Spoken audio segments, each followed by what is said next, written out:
Hello students. Hopefully in this recording I will clarify some of the questions we had regarding how to fit a log function. First off, I apologize if this problem caused any confusion. Alright, so let's get right into it.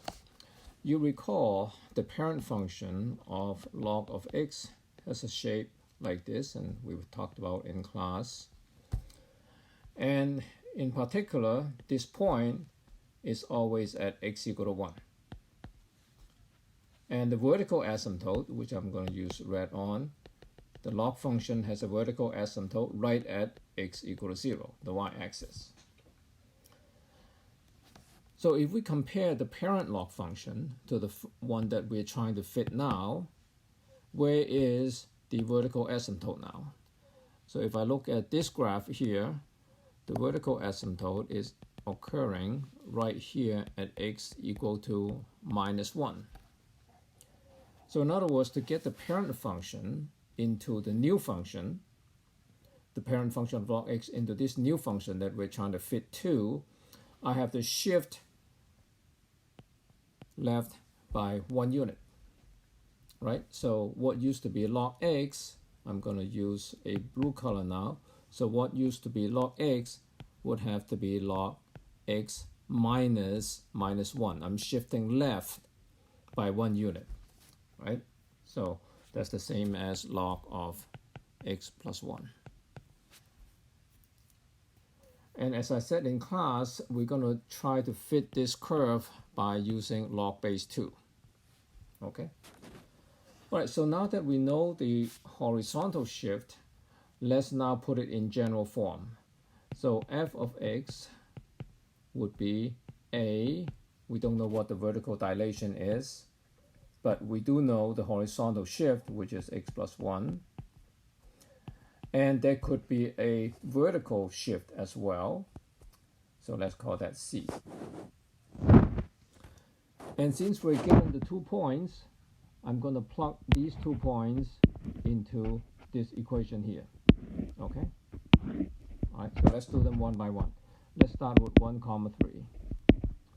So if I plug in 1, 3, what that's going to give me is a times log of x is 1, so it's 1 plus 1, plus c, which I don't know what it is, but I do know the y value would be 3.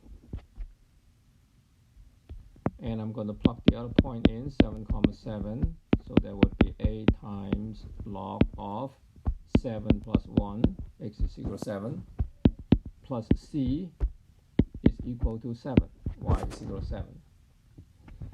And I'm going to label this my equation 1 and this my equation 2. So let's simplify equation 1. Remind ourselves that we are fitting it using log base 2 here. Okay? We're trying to fit it using log base 2 function.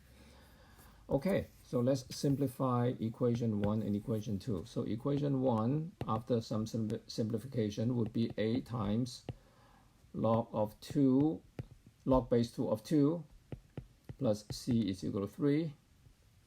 And equation 2, a times log base 2 of 7 plus 1 is 8 plus c is equal to 3. Well, log 2 of 2 is just 1, right? And log 2 of 8, base 2 of 8, is 3. So this reduced to 1a plus c is equal to 3. And 3a plus c is equal to, sorry, my bad, this is a 7, is equal to 7. So we have 2 equations with 2 unknowns, a and c. And you can eliminate it by subtracting one equation from another. So I'm going to subtract the bottom one. I'm going to subtract the top one from the bottom one. So 3a minus a would be 2a. C minus c cancels out, equal to 0. 7 minus 3 is 4.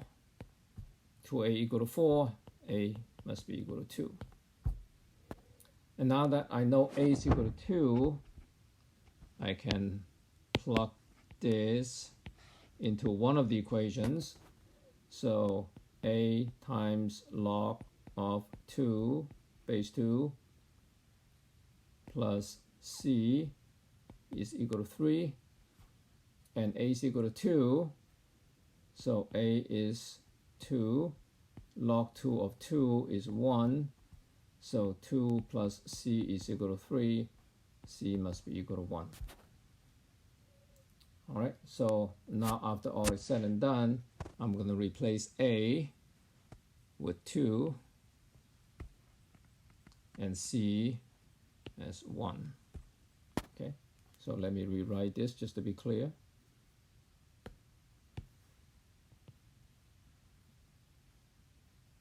So the final function f of x is equal to 2 times log x plus 1 plus 1. Okay, and that's the final form. And if you want to plug these points into this final equation and check it, it should work out. Okay, hopefully that helps.